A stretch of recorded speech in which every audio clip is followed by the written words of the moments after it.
What's going on, my favorite people? We are out here in the beautiful Sunshine State, and we just received our first cool front of the season, and it is gorgeous. No snow for us. We're out here in shorts, some salty scales, performance gear. But anyhow, today's topic of discussion is how to cast a spinning reel and rod with optimal distance and accuracy. I know I receive a lot of DMs, personal DMs on my Instagram account. If you're not following me, check out the link down in the description. I try my very best to respond to all of you guys. Sometimes it's impossible. So what I wanted to do, I've been getting a lot of these questions, and I've done a video on this in the past. I'm going to make a little shorter one this time around and talk about the most important points, so that way you're most accurate with the longest distance. So let's jump in, waste no more time, let's go. So first things first, let's talk gear. And it does matter, guys. First off, the fishing line that you use matters. And you're going to want to test different braids. Braids are always going to cast a little further than monofilament or fluorocarbon because the diameter is smaller and it just has a tendency to spring off the spool a little bit better. So what I like to typically use for my inshore applications is anything from 10 to 15 pound test line. If I'm concerned about casting like artificial lures or just getting optimal range, I want that lower diameter 15 pound test line. Usually works beautifully, and this is Power Pro.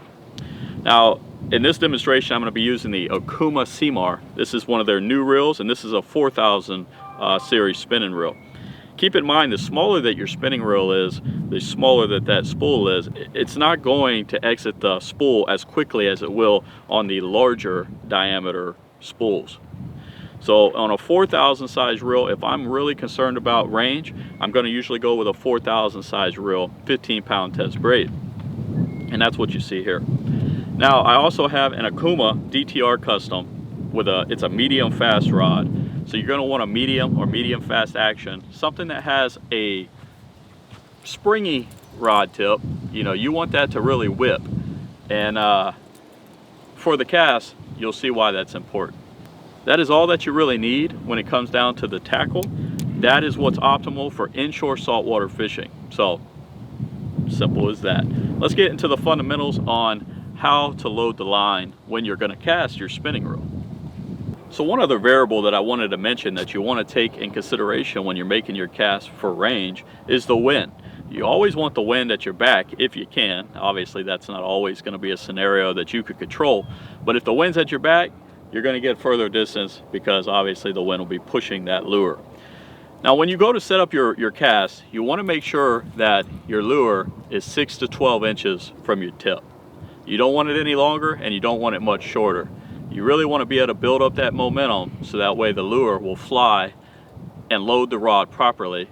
And 6 to 12 inches has always been the magical number. You also want to learn some of the terminology of your reel. I've went over this prior, so I'm not going to go diving into that, but I recommend that you check out some of my other videos like that one right there that just popped up.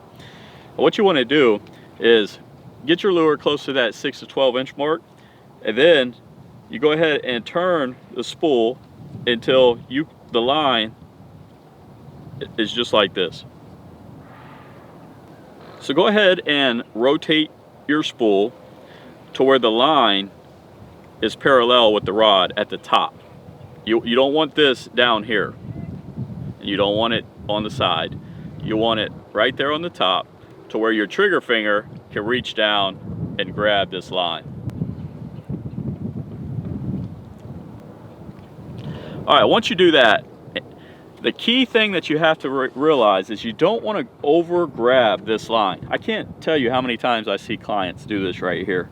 This does not give you control when you let go of your cast. So when you're loading the rod, the line, if you're holding it like this, there's a lot of area here on your index finger for that line to grab and really misdirect your lure or change its direction, so to speak. So when you're doing this, put it right here close to the slit of your index finger, or sometimes I'll even do it in the middle between the slit and the tip of your index finger. That gives me the most control personally. And if you're a beginner, and I presume you probably are, then you want to probably work with an overhand cast. Overhand cast is going to be the simplest cast to master, and it's going to allow probably for the longest range as well. So what you want to do is you have your line on your index finger. When you're loading the rod, you want to grab the butt of the rod with your left hand. I'm right-handed, so if you're left-handed, you would do the opposite of this. But you hold the rod just like this. You grip the grip of the rod. You have the line lay on your finger, and then you grab the butt of your rod like this with your left hand. Now, a lot of people want to go way far back. First off, you never want to do that because you lose control. Is first reason you don't want to do that. Secondly, you could hook someone in the face, and I know it's not a laughing matter. People do that all the time. But thirdly, if you let go of the line off your finger too or prematurely, that lure is going to go straight up in the air and it's going to plop right back down in front of you. And you're not going to get any distance at all. So all you really want to do is kind of just whip the rod back, load it, and then go straight forward. And then use this left hand as a lever to get that, build that momentum and load the rod so that way you get a beautiful cast.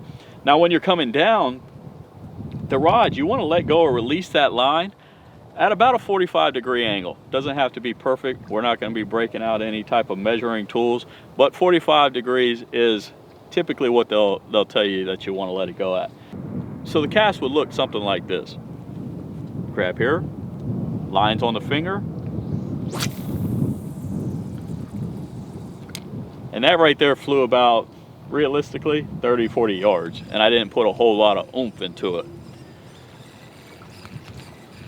Let me show you that a couple more times, different angles.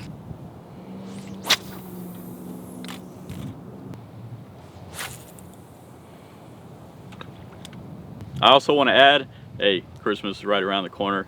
Guys, this is our brand new shirt. If you want to go ahead and get this before Christmas season, we're still shipping, and we're doing overnight shipping at this point. So be sure to check it out. This is our new patriotic hoodie, performance hoodie that is. It's going to keep you protected on the water. But hey, so if you utilize that technique that I just showed you and you really leverage that rod, you notice I'm not doing this. This is what a lot of people do. They'll grab this and then they'll use their whole arm, legs, torso, everything to make that cast. Well, that might work if you're surf fishing, boys and girls. But when you're trying to focus on accuracy, you don't do that. It's really, the fewer the movements, in my opinion, the more accurate you're going to be. Let the equipment do the work. Let the, get a feel for it. And what I highly suggest you do, if you're just starting out, go on Amazon and order you some dummy weights, some casting weights. They're usually little orange or black weights that you could tie on. They don't have any hooks on there. And then you just go outside, lay down an obstacle course. Little can, little box, little whatever, and cast towards those at different ranges. And that'll also teach you how to feather the spool so that way you could slow down your line and practice your casting accuracy, in other words. So do that. I highly recommend you do that, and it works very well. It's fun, and it's good also if you have kids, like if you want to get them involved in fishing. It's just a fun way to do it.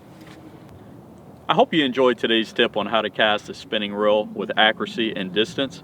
If you did, please give a thumbs up and subscribe if you haven't already. If you like these type of videos for beginners, please comment below and let me know. What do you want to see next?